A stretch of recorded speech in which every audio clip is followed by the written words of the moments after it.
twins who were classmates. One John was nicknamed the Good John because he did his homework in time. He helped the other kids with their homework. He was obedient with their teachers. He was a class monitor and the top child in the line of academics. But in the self-same class was a contrasting John. They named him the Bad John. So named because he bullied the other kids, was arrogant with the teachers, never did his homework in time, and needless to tell you, he tailed in the line of academics religiously. One afternoon, as fate would have it, the mother went to visit the son. The teacher on duty reasoned very fast. There is no way the mother of the bad child can come to embarrass herself in school. Of necessity, therefore, this must be the mother of the good John. In the midst of that confusion, the teacher began to speak. Oh, John is such a delightful lad to have in class, the favorite of the teachers, the darling of the students, doing his homework in time, obedient, good child, a role model, and on and on and on. The teacher spoke in glowing terms. The mother couldn't believe it. Every single news she had received about the son was just bad news. But for strange reason, she chose to believe the message. Mothers are wonderful people. They love children for who they are. Father's love is a bit negotiable. It's a little bit tied to performance.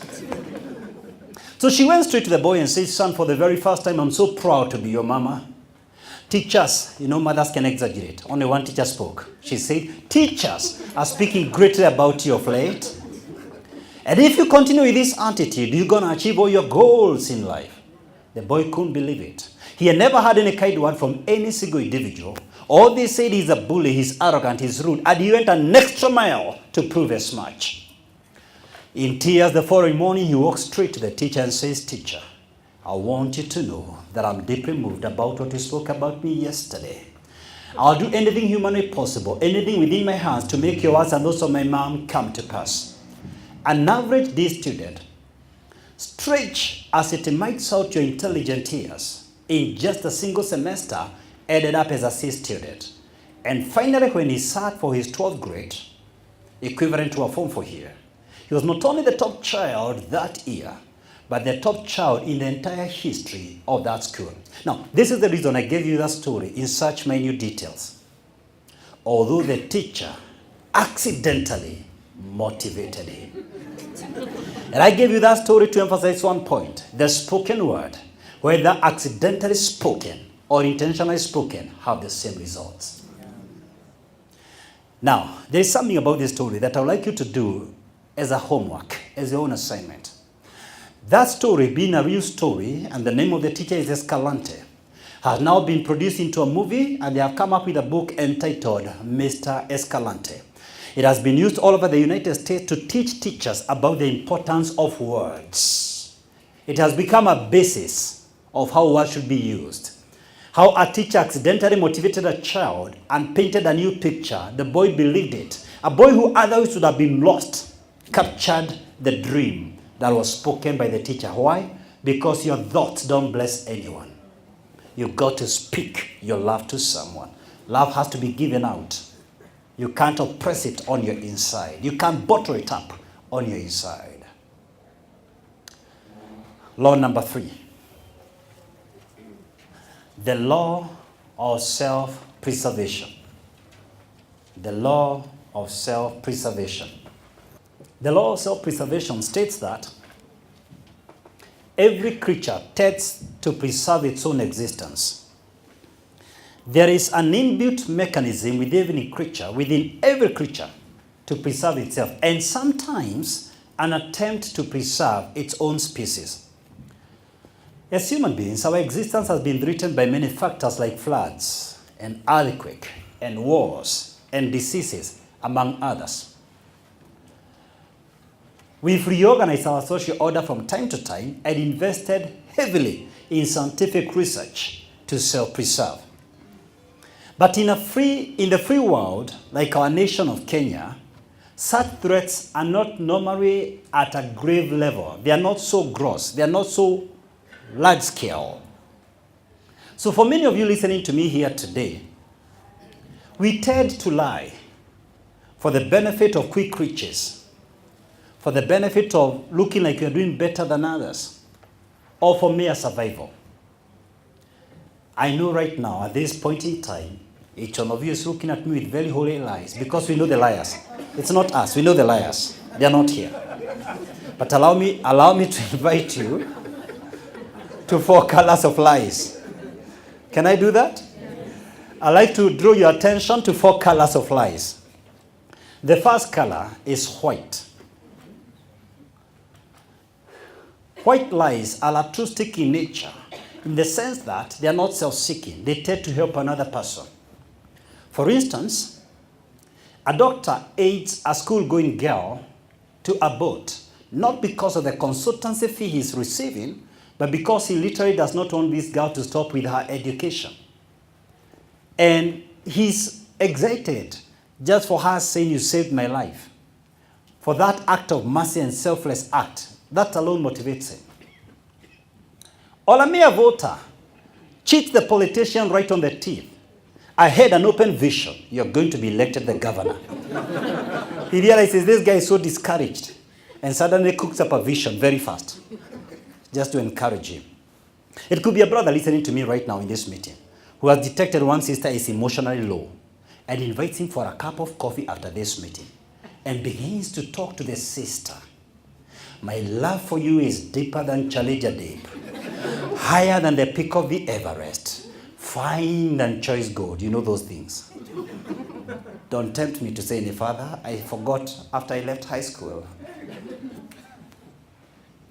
While white lies look harmless, at the long run, the white liar is dismissed as an insincere person and a flatterer. The second color of lies, we're going to call it gray lies. Gray lies. Gray lies are the most common because of the mutual benefit to the liar and to the one who is being lied. For example, there's an investigation happening in a government ministry on corruption. The survey goes further, zeroes in to a specific senior government official, and the respondents in this particular survey are suppliers of goods and services. And the first respondent, who has kept the government official in question in his monthly payroll, is filling in the questionnaire and gives this character a clean bill of health, and even goes extra mile to give information that was not mandatory, explaining in further comments how clean this government official is. For his survival in supplies, he needs that guy to retain his job. A classic example, another one. A man sleeps with one of his friend's wives. By sheer coincidence, 2 hours later, the friend calls and says, "Have you seen my wife in a social club, perhaps where both families patron?" And the gray liar cheats by his gods. "The last time I saw your wife was in your son's birthday party several months ago." You see, when you say the truth, you don't need to remember. I advise every gray liar listening to me here tonight, be carrying a notebook to be writing the venue of sin and other related survival details, because it's very hard to remember lies. Color number 3. Black lies. Black lies. I don't mean they are African lies, not necessarily. But black lies are very narrow-minded, very selfish. It's only the interest of the liar that counts, even if it means causing harm on anyone that starts on the way of their success. In high-end business deals and political circles, the culprit is referred to as collateral damage. Ironically, the black liar will not only be the most outspoken in the burial of the culprit, but will also foot the burial bills. You may remember the story of David and Uriah the Hittite. And David decided to put Uriah on the front line of the battle. Because in those days, much like our time, if the man has died, then the wife is free to be married. And all this was an attempt for David to cover up for his sins. The fourth color of lie. red lies. Red lies. Red lies are informed by spirit, malice, revenge. The liar is very offended and bitter. Usually, these cases emanate from 1, extramarital affairs, 2, bitter separation, 3, businesses going sour. For example, in the case of bitter separation, a woman may vow, I can't stand another woman sleeping in my matrimonial bed. And she may even decide, I'm not even dealing with the woman. I'm going to hire goons to kill my ex so that none of us gains. Pure malice. And they execute retributive justice without even thinking about the consequences. And so they have to cook up a series of lies to cover up for their crime.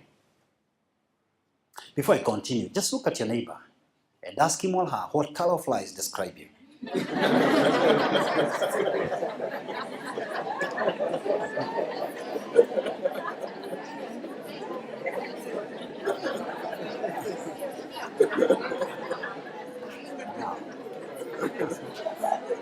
Wow. Can we continue? Now, the color of lies aside, we have 4 common liars in our midst. The first type of a liar, we call them bold-faced liars. Bold-faced liars tell obvious lies, annoying lies. You feel like slapping the dude. Like a fellow makes 100,000 after selling a certain share in the stock market. He looks you eyeball to eyeball and tells you, dude, I've just made a cool 2 billion right now. You look at his shirt, you look at his shoes, and you're telling God to hold your hand. Bold-faced liars. You know, we resent bold-faced liars because of the way they insult our time and our intelligence. The second type of a liar, we call them the exaggerator. This forms 80% of us here. But we can't admit in this meeting. The exaggerator mixes truth with untruth until it confuses himself. You see, a fellow takes his family to the coast for a holiday. And they spend in a certain budget hotel, but he comes back to Nairobi and tells you they were in a certain 5-star hotel. But you can't cut this character because one day he was in that 5-star hotel in a corporate workshop where he was sponsored by the boss. He knows that hotel. And to take care of the future, he took his children to that 5-star hotel just to take a glass of juice so that the kids are familiar with that 5-star hotel. The dates are coinciding. The only thing, and they actually went to that 5-star hotel, only that they didn't sleep there. These are exaggerators. And the story looks juicy because if it's not exaggerated, it's flat. Everybody hates a flat drink. Let's go to number 3. The third liar, they're called compulsive liars. Compulsive liars. Compulsive liars are addicted to lies. They tell lies, quote unquote, even when it is unnecessary. Even when telling the truth is cheaper, easier, and better. Someone just tells you he's self-employed when he's been employed somewhere else. None of the two is superior to the other or inferior to the other.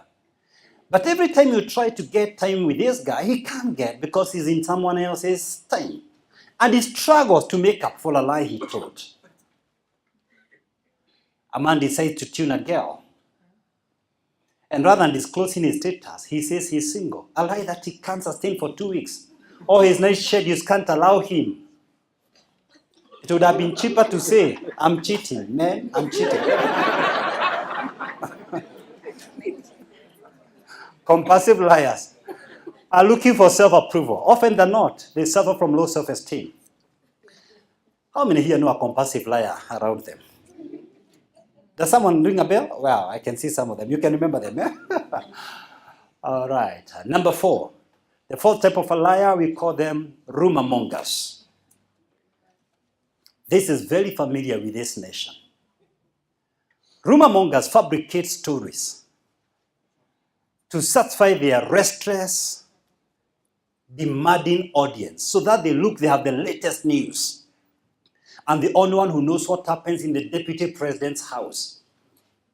So whatever dream they had last night, they release it on social media as though it was true.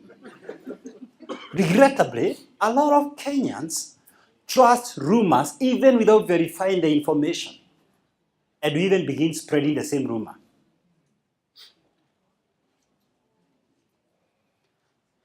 You know the easiest way to be boring is to say everything you know. You wield a lot of power through silence. A fool is considered wise when he's quiet. Proverbs 17:28. I didn't write that. All lies are sinful. By your words you'll be judged, and by your words you will be justified. One single lie can tarnish 1,000 truths. People can have a lot of confidence in you until you drop one lie and you cannot recover the trust. You've got to know when you're dealing with us, you're not dealing with God. We hardly give you a second chance. You see, some of us just contradict ourselves. There are some girls, fortunately they're not here, and some women, they're not here. I guarantee they're not here. A man approaches them and they say no. But deep down their heart, they're saying, oh yes, bring it on, man. I've been waiting for this chance. They're there, they're not in this place. There are some people, when they lose a job in a corporate organization, they tell anyone who cares to hear. They resign because they have suddenly discovered their purpose in life and they have wanted to implement their purpose. Behind that talk, they are doing hundreds of applications in different companies. Absolute discordance between what they say and what they're doing. Truth is the harmony between your thoughts, your words, and your deeds. Jesus taught, let your yes be yes, and your no be no. Anything outside that is from the evil one. Now, let's go back to the concept of self-preservation. We have, for the majority of us, conditioned our minds to respond faster to threat, to our survival. We respond faster to negative news. For example, if local dailies with national circulation wrote a headline, the economy of Kenya has sustained a 10% strong for 3 years in a row, few people buy the newspaper. If they write a headline, the life longevity for the average Kenyan now is 80 years of age. Few of us will buy. Most of us expect to live past 80. But if they write, within 48 hours, the rumored genocide will be executed with precision. Be very careful. The production might be less than the sales. If they write a headline like this, coup d'etat starts at midnight, put your passports in order. And by the way, some of these headlines have happened literally in some countries. Now, it still sounds theoretical, so let me bring it back home. Let me try to make 2 announcements to try to draw this picture in your mind. Now, I'm going to disrupt my message and make an announcement. We are going to have a concert in this place, December the 1st. This concert is about different personalities. We are going to dramatize the message where inspiration meets acting. You're going to learn a lot about different personalities, but with a lot of humor. It's a good moment to offload burdens for the entire year. It's a good moment to laugh your way to knowledge. And for your information, that's true. We are going to have that concert here on the 1st, 6 to 8 o'clock. There's a very high likelihood by tomorrow morning, half of you will not remember half of the details. You're even struggling to remember what I said. Let me try a different announcement. Announcement. We've got to finish this meeting by 8 o'clock tonight. There's a bomb explosion that is being feared at that hour in this building. Chances are you will not wait for me to finish the message. Maybe even for me, I'll not be able to give you the message. Does that make sense? Yes. What's the message here? Our brains respond faster to threats to our survival. Are you with me? But what I want you to understand, this is not our original mindset. It's a conditioned mindset. It's a neurocondition. To break from this neurobias, you need to generate several positive affirmations every day. According to Barbara Fredrickson, one of the early proponents of positive psychology, for every single negative expression, you need to generate 5 positive confessions. Even if the positive confessions in your thoughts sound irrational and in your lips sound illogical, they will still make you feel happier and better. They will still increase your life longevity, enhance your health, and life fulfillment. And once you repeat over and over again, they're going to precondition your subconscious mind as the new norm. You're going to reprogram your subconscious mind to a new norm. Why am I saying this? In our pure, natural, original state, our subconscious mind is non-judgmental. It doesn't decide what is good or bad for us, what is right or wrong, or what is in our best interest. The subconscious mind simply implements your conscious commands, orders from your conscious mind. 8-year-old boy Ted was on a branch of a tree 30 feet above the ground, swinging back and forth, having fun as a little kid. 10 feet below him was his elder cousin Zed, 10 years of age, when suddenly there was a mighty gust of wind on that tree, and the boy could hear the leaves rattle, and the tree began to sway. Zed, who was 10 feet beneath him, I repeat, began to scream. And the mother came out, but at the same time, the father of Ted came out. The father of Ted calmly went, looked at the boy 30 feet above the ground and said, "Son, hold firmly to the branch. Hold firmly, stay the course. It's all right, everything is okay. Just hold the branch firmly." Meantime, Zed's mother looked at the daughter and began to scream just like the daughter. "Zed, be careful lest you fall. Watch lest you fall. Watch lest you fall." And fell she did. See, the brain doesn't know how to digest negative commands. The brain doesn't know how to process negative orders. For her to think about not falling, the brain had to process the command of falling. And fell she did. Meantime, the boy who was higher scampered his way down to safety.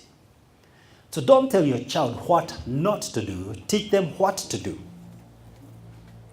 Don't keep threatening them about HIV/AIDS. Teach them morality. You don't need to teach them counterfeit bills. You teach them the genuine ones, and they can recognize anything that is counterfeit. We have been accused for long to be skin depth and a mile wide in Christianity.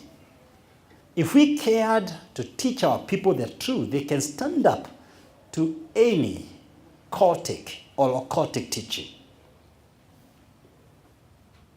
Expose them to the truth that they need to learn.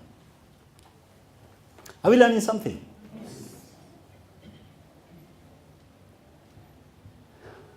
Law number 4. The law of faith. The law of faith. The law of faith perhaps is the basis for which I prepared this message. Might make some of you a little bit uncomfortable because I'll get deep into biblical teachings here. See, faith is believing that you have something when you don't have it yet. Faith is the language of God. Without faith, it's impossible to please God. To learn a new language, it takes time and effort. To learn the language of God, you've got to unlearn your former language. Now, each one of you listening to me here tonight has a measure of faith. God has given each one of us a measure of faith. Few of us use that gift to our full measure. We all have faith. Make no mistake. We all have faith. You go to a doctor whom you don't know his name. He writes a prescription you can't read. Gives you medicine, you don't know how it was manufactured. And by faith, you take it, believing you're going to get better. You board a plane, you have no idea where it was made. You are flown by a pilot, you don't know his name, you don't know what he smokes. And you still have faith that you're going to arrive safely. Don't you do that? You live in an apartment, or maybe work in an office, 7th floor, 8th floor, and you have never cared to check the architectural designs or the structural stability. You don't even know the engineers who did it, and you still trust they did not consult witchcraft. You live there safely. The believer and the atheist both have faith. The atheist doesn't believe in God, and it takes a lot of faith to believe that things just happened. And the believer believes in God, and none of them can prove either position with absoluteness. I know most of you are believers, and that may offend you. But your Bible says this.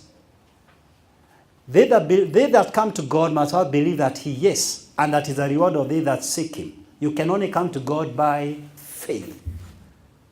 So whichever position, the others and the believer, it's a faith position. One day Jesus passed by a fig tree. He was with his disciples. He cursed the fig tree. The following morning, they passed through the same path, and the most vocal among them reminded Christ, the tree that you cursed has withered. And you have the same power to curse every unproductive area in your life. Then Jesus took this occasion to give them a very paramount law, which I call today the law of faith. He tells them, if you have faith as small as a mustard seed, in ancient Palestine, that was the smallest seed known. He's not talking of great faith here, but such small faith. Then you can tell this mountain, be removed from here and thrown into the sea, and it will be done exactly as you say it. Say to this mountain, be ye removed. It will be done exactly as you said it, if you do not doubt. Notice, he didn't say pray over your mountain. He didn't say ignore your mountain. He didn't say deny your mountain. He said speak to your mountain. If you don't speak to your mountain will speak to you. Speak to that sickness out of your body. Speak to that conflict out of your family. Don't negotiate. Speak. Address it. That's exactly what the Master is saying. You can read it if you like in Mark 11, 22 to 24.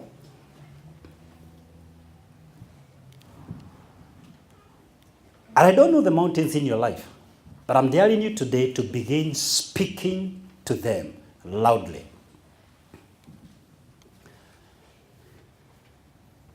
If anyone spoke about the law of faith, then his name is Jesus.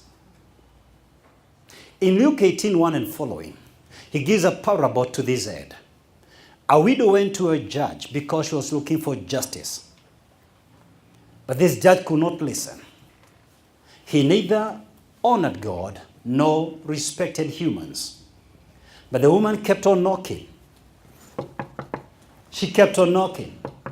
And I presume she was timing when the guy was snoring in his deep sleep. And the only thing that touched this guy is disturbance. NIV says she was bothering him. She was anointed with a nagging spirit. Then he reasoned to himself, although I don't fear God, and I don't even respect such a woman, I respect my sleep. I have to listen to what she wants. I need to dismiss her immediately. And Jesus says, hear what the unjust judge says. How much more shall our heavenly Father listen unto them that cry unto him day and night? Jesus said, he will answer them speedily. Now look at this. An unrighteous judge, but our righteous Father. He doesn't want to attend. He wants to dismiss her. Our Father wants to attend to our needs. These are his promises. He's feeling nagged. He's glad that you're praying. It is his delight to give unto us the kingdom, the scripture says. Then he finishes with this question, and this is the definition of faith. Nevertheless, when the Son of Man comes back, shall he find faith on the earth? Now, I want to submit to you that faith is the ability to hold on. Faith is the ability to hang on. Faith is the ability to stay the course. Faith is not asking for something once or twice, but is staying there, hanging in there, until that answer comes your way. You see, when Jesus entered Capernaum, an army general met him. He said, you know, my servant is sick. I presume this could have been a loyal soldier. Jesus said, don't worry, I'll pass by your house. He said, we can't do that. Maybe the guy will die by the time you come. We are taking too much time, and I know who you are. You don't need to come to my house. Just say the word. Just say the word. Just say the word. And Jesus said, I've never seen such faith all over Israel. And here's the message. The guy is trying to tell Jesus, look, I'm a general. I tell my soldiers, go. They go. Come, and they come. I give orders. I know you can give an order and the sickness leaves the body. And if it's a demonic oppression, I know who you are, Jesus. Make an order right now. You don't need the physical distance to be minimized. Just say the word. And that's faith. Biblically speaking, no one received any miracle from God, not in the New Testament, not in the Old Testament, that did not have faith. Concerning the centurion, Jesus said, I've never seen such faith all over Israel. There's nowhere the Bible alludes to the fact that he was righteous or holy. You see, some of you make funny prayers. I'm not worthy, God, for you to come to my house. Jesus went to many homes of people of questionable character. It has nothing to do with your righteousness. In fact, if you look at the New Testament,